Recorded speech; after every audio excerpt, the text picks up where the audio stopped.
आए दिन आपके मन में यह सवाल उठता है, क्या सरकार आपसे काम करवा सकती है? चाहे वो कोरोना का समय हो या अन्य समय हो। आपसे का मतलब आम लोगों से, मीन्स आप सरकारी नौकरी में नहीं हैं तो भी क्या सरकार आपसे काम करवा सकती है क्या? बिल्कुल करवा सकती है काम आपसे। आज के वीडियो में हम इसी चीज़ को समझने वाले हैं और समझने वाले हैं आर्टिकल 23 को। आर्टिकल 23 और 24 शोषण के विरुद्ध अधिकार को बताता है और ये एक मौलिक अधिकार है। मौलिक अधिकार की सीरीज चल रही है, फंडामेंटल राइट की एक प्लेलिस्ट आप जाके देख सकते हो, काफ़ी अच्छी अच्छी वीडियोज़ है उसमें।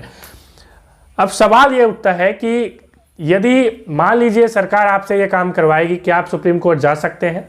सवाल नंबर 1। दूसरा सवाल कि सरकार आपसे कौन से आर्टिकल के तहत ऐसा काम करवा सकती है, ये भी दूसरा सवाल है, बहुत इंपॉर्टेंट है आपके लिए। कोरोना के समय में इसे जानना तो बहुत ज़्यादा इंपॉर्टेंट है क्योंकि ऐसे कार्य करवाए जा रहे हैं। सबसे पहले हम बात करें आर्टिकल 23 की, तो शोषण के विरुद्ध अधिकार की मैंने बात की कि आर्टिकल 23 में ये है, आर्टिकल 24 में भी है। 23 की आज विशेष रूप से चर्चा करेंगे, वो ज़्यादा इंपॉर्टेंट है। आर्टिकल 23 तीन चीज़ें कहता है, क्योंकि हमें यदि समझना है कि सरकार आपके अगेंस्ट में कैसा कर सकती है तो हमें इस चीज़ को समझना पड़ेगा पहले, तब हम उस चीज़ को समझेंगे। अब देखिए यहाँ पे कि आर्टिकल 23 तीन चीज़ों को कहता है। सबसे पहले कि मानव दुर्व्यापार नहीं कर सकता है कोई। एक राज्य का मतलब है, आर्टिकल 12 राज्य की परिभाषा देता है, मैंने हमेशा कहा है। राज्य का मतलब ये नहीं कि बिहार, झारखंड, उड़ीसा ये सब जो राज्य हैं, वो राज्य की मैं बात नहीं कर रहा हूँ। राज्य का मतलब है वो सारी संस्थाएं जो सरकार से प्रत्यक्ष या परोक्ष रूप से सहायता लेती है, हेल्प लेती है, उसे ही हम राज्य कहते हैं। सिंपल सी बात है। कोई भी, जैसे बीसीसीआई भी एक राज्य है, सरकार से मदद लेती है, ठीक है। तो इस तरह से जेपीएससी भी एक राज्य होगी। इस तरह से राज्य जो सरकार से मदद लेगी उसे हम राज्य कहेंगे, ठीक है। तो ये राज्य के लिए भी वैलिड है और एक सामान्य व्यक्ति के लिए भी वैलिड है। मतलब कि एक व्यक्ति आपसे मानव दुर्व्यापार नहीं कर सकता। मानव दुर्व्यापार का मतलब है कि वो किसी को भी खरीद बेच नहीं सकता है। पहले क्या होता था कि पहले आपको पता है कि बंधुआ मजदूर की व्यवस्था थी, दास सिस्टम चलता था, दास प्रथा। उसमें क्या होता था कि स्लेव सिस्टम जिसे कहते हैं, लोगों को खरीदा बेचा जाता था। मगर हमारे भारतीय संविधान में एक ऐसी व्यवस्था थी, उसमें क्या हुआ कि लोगों को खरीदा बेचा नहीं जा सकता। इसमें विशेषकर महिलाओं और बच्चों का विशेष जो है उल्लेख मिलता है इसमें, क्योंकि इन्हें ही ज़्यादा खरीदा या बेचा जाता है। तो मानव दुर्व्यापार नहीं किया जा सकता, पहली चीज़। दूसरी चीज़ यहाँ पे कि बलात् श्रम मीन्स फोर्स जो लेबर होता है, आप ज़बरदस्ती काम नहीं करवा सकते किसी से। दूसरी चीज़, अब आपके दिमाग में अभी क्वेश्चन क्लिक कर रहा होगा कि ज़बरदस्ती तो सरकार अब कार्य नहीं कर सकती, आगे बढ़ेंगे हम कैसे करवा सकती है।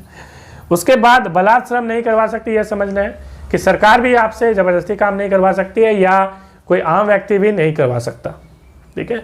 तीसरा है बेगार। बेगार क्या होता है? बेगार का मतलब है कि बिना पारिश्रमिक दिए, बिना वेतन दिए, बिना पैसे दिए यदि कोई राज्य या कोई व्यक्ति आपसे कार्य करवाता है तो उसे हम कहते हैं बेगारी करवाना। पहले ये होता था, पहले क्या होता था, आपने किसी से उधार ले लिया या आपके फादर ने उधार ले लिया, ठीक है। उसके बाद जो जमींदार जिससे आपने उधारी ली है, तो वो क्या करता था कि आपसे बोलता था कि भाई तुम तो उधार ले लिए हो, अब पैसा जमा करो। आपके पास मान लीजिए पैसे नहीं है, आप क्या करेंगे? अब वो कहेगा आपसे कि पैसा नहीं है, कोई बात नहीं, तुम काम कर दो, है ना, ये काम कर दो। तो वो इस तरह से काम करवाता था और आपको कोई जो है पारिश्रमिक भी नहीं देता था। ये सिस्टम चलता था पहले जमींदारी सिस्टम में, तो इसे हम कहते हैं बेगारी।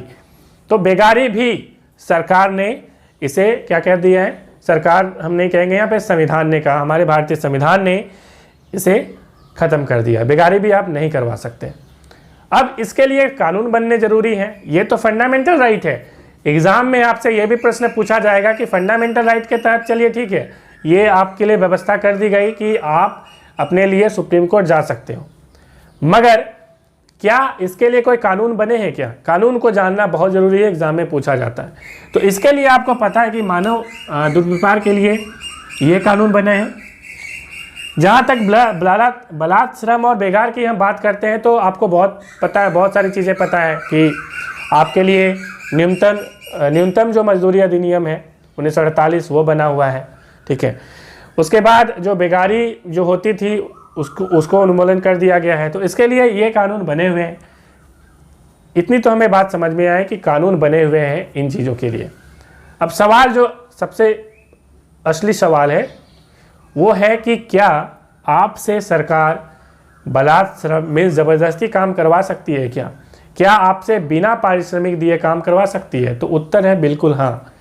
और ऐसा नहीं है कि सिर्फ इमरजेंसी के समय में ऐसा करेगी सरकार कभी भी ऐसा कर सकती है। सरकार को ऐसा लगता है या एक राज्य को ऐसा लगता है कि देश हित के लिए, सामाजिक हित के लिए आपका योगदान जरूरी है, तो वो आपसे ऐसे कार्य करवा सकती है।